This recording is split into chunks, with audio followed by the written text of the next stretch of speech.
अरे चंचल भैया राम राम। राम राम भैया, नमस्कार। नमस्कार। का होता चंचल भैया? कुछ ना भैया, बस ये दिन के ठुकाई चलता हुआ। बन गोइल। हाँ, बन ही चलता। चलो तनी कुछ चुनावी भाषा हो जाओ का कैसे चलता। अच्छा अच्छा। किस दल का पलड़ा भारी पड़ेगा? किस दल का पलड़ा भारी पड़ेगा? हम्म, इस समय वर्तमान में निर्दलीय वालों का पलड़ा भारी पड़ेगा और आने वाले समय में ये एक नए दल का गठन आपस में मिलकर करेंगे, जो कि आने वाला बिहार का भविष्य होगा। और इस दल का गठन होने का एकमात्र कारण है कि आम जनता का अलग अलग राजनीतिक पार्टियों में असंतोष होना, विश्वास न होना। दूसरा सवाल ये रहे चंचल भैया, आप आनंद मिश्रा और तेजस्वी विवाद में किसकी तरफ हैं?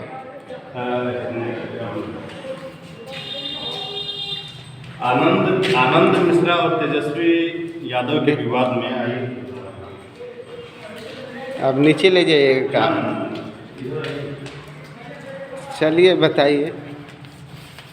आनंद मिश्रा और तेजस्वी यादव जो विवाद है, उसमें विवाद जैसा कुछ है नहीं, लेकिन यहाँ पे आनंद मिश्रा का पलड़ा भारी है, क्योंकि पढ़े लिखे भी हैं।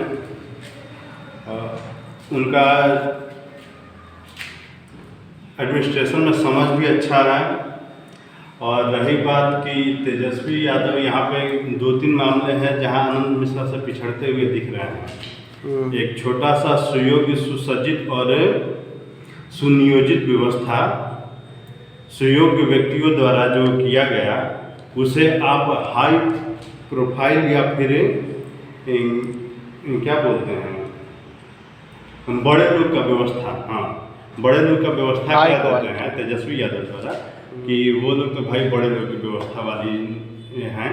तो आप इस तरह के सुनियोजित व्यवस्था को अगर आप इस तरह का नाम देते हैं तो सही नहीं है। रही बात कि आप कितना पढ़े लिखे हैं, ये जनता जानती है। और जब जो रहा मुद्दा कि इन्होंने नौकरी बांटा, तो नौकरी इन्होंने नहीं बांटा, बिहार सरकार ने बांटा। ठीक ना, उन्हें आवश्यकता थी, उन्होंने बच्चों का जॉब दिया।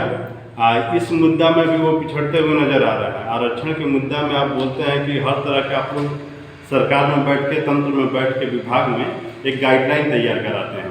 जो गाइडलाइन तैयार कराते हैं उसमें जो सेना का डिपेंडेंट कार्ड है, मैं पूछ देना चाहूँगा, अब तक किसी दल द्वारा पूछा नहीं गया, उसकी अनदेखी पूर्णता की गई। वो गया भी कार्ड, तो इनके द्वारा ये कहा गया कि हम, इनके अधिकारियों द्वारा, कि हम जानते ही नहीं हैं। नेताओं से भी पूछने पे इस तरह की बातें सामने आई निकल के कि इस बात को यहीं रहने दो, पूछने पे विवाद हो जाएगा। तो जो कार्ड आर्मी के अलग अलग रैलियों में या फिर सेंट्रल की कई बहालियों में मान्य है, वो आपके यहाँ क्यों मान्य नहीं है? ये रहे आनंद मिश्रा को कैसे देखते हैं, किस तरह? आनंद मिश्रा को मैं एक सुयोग्य व्यक्ति की तरह देखता हूँ। अब तो पूर्व IPS भी हो चुके हैं, तो इनका एडमिनिस्ट्रेशन में समझ है। और एक जो व्यक्ति है जो कि IPS एडमिनिस्ट्रेशन के, आमतौर पर समझ लीजिए ना कि एडमिनिस्ट्रेशन के व्यक्ति राजनीति के लिए सही नहीं होते, ऐसा मैं कहता हूँ। लेकिन कई मुद्दों में ये चीज़ें गलत रही हैं। RK सिन्हा जी को ही देख लीजिए, हो सकता है कि ये भविष्य में इस चीज़ को गलत करें, गलत साबित करें, लेकिन ऐसा अक्सर होता नहीं है। आनंद मिश्रा को अपने आप को साबित करने की आवश्यकता है। आनंद मिश्रा को कौन से मुद्दे पर तेजस्वी से भारी पड़ते हुए देख सकते हैं? वही तो मैंने आपसे अभी थोड़ी देर पहले बताया कि पढ़े लिखे हैं, सुयोग्य हैं, और कई मुद्दों में आरक्षण का जहाँ तक मुद्दा रहा, आरक्षण का मुद्दा ही जनेऊ से है। अगर इनके द्वारा ये पूछ लिया जाए कि अगर हम जनेऊ उतार देंगे तो आप हमको क्या कहेंगे, तो फिर हम हालेलुया या फिर अन्य तरह की बातें करना नहीं चाहेंगे। सेना के बच्चों का अगर एक बार मुद्दा रखें तो निसंदेह उन पर भारी पड़ते जाएंगे। आनंद मिश्रा को मैं अपने बड़े भाई प्रशांत राय की तरह देखता हूँ। वो भी जो जी में आए बोल बैठेंगे, CRPF में हैं, बोल बैठेंगे, बाद में उनकी बातों को हम लोग को संभालना पड़ता है। तो यहाँ पे जो जब आपने तेजस्वी यादव को बोल दिया है तो फिर बोल दिया है, उसमें शंका नहीं रखिएगा, हम सब हैं साथ में हैं। हाँ बिल्कुल साथ हैं। और जब बड़े भाई, हाँ मेरा भी कुछ मामला हो ही गया था, लेकिन चलिए मैं ज़्यादा सोचता नहीं। मुझसे कि कुछ लोगों ने पूछा भी कि तुम डरते नहीं सामने से बोल जाने के बाद, तो सम्राट डरता नहीं है। और मेरे बातों के हिसाब से समझ तो गए ही होंगे आप सभी कि मैं करता क्या हूँ। दुकान तो अपनी जगह की बात है और रहेगी भी। तो चलिए नमस्कार। चलिए रुकिए बंद हो गया क्या? ना अभी एक सुनिए ना, हाँ पूछिए कुछ मामला है। गिलहरी से भी जुड़ी कोई हाँ किस्सा बताएं। वही तो मुझे भी याद आ रहा था, मैंने आपका क्वेश्चन सब देखा भी था। गिलहरी से जो मेरा किस्सा है ना वो आपको बता रहे हैं। जब नीचे वाला दुकान पेंट हो रहा था और दुकान जब बनाया जा रहा था, तो ऊपर जब हम पेंटिंग के लिए आए थे चूना वूना मरवाने के लिए, तब एक चीज़ आपने नोटिस नहीं किया होगा, हम शायद बताए भी नहीं थे। आइए दिखाते हैं आपको, थोड़ा कैमरा इधर कीजिए ना।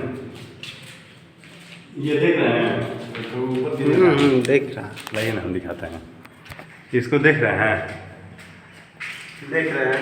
एक यहाँ पे था, एक यहाँ पे था।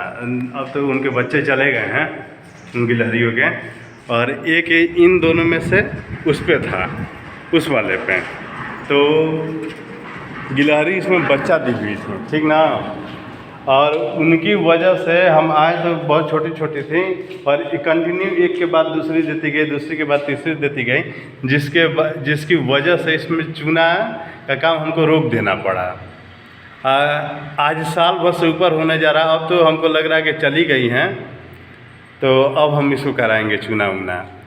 आज शिक्षण संस्थान भी जल्दी ही आपसी शिक्षा स्थली के नाम से हम सब लेके आने वाले हैं आप सबों के बीच में। और मुझे लगता है कि यही कैंपस रहेगा, कोई बड़ा मैं खोलने वाला भी नहीं हूँ। 50-60 लोग इधर हो जाएंगे, 20-30 से के ऊपर ही इधर रहेंगे। तो चलिए नमस्कार। और ये मेरे सहयोगी कृष्णा कुमार हैं और मेरे मित्र भी। आप बोलिए अपने बारे में।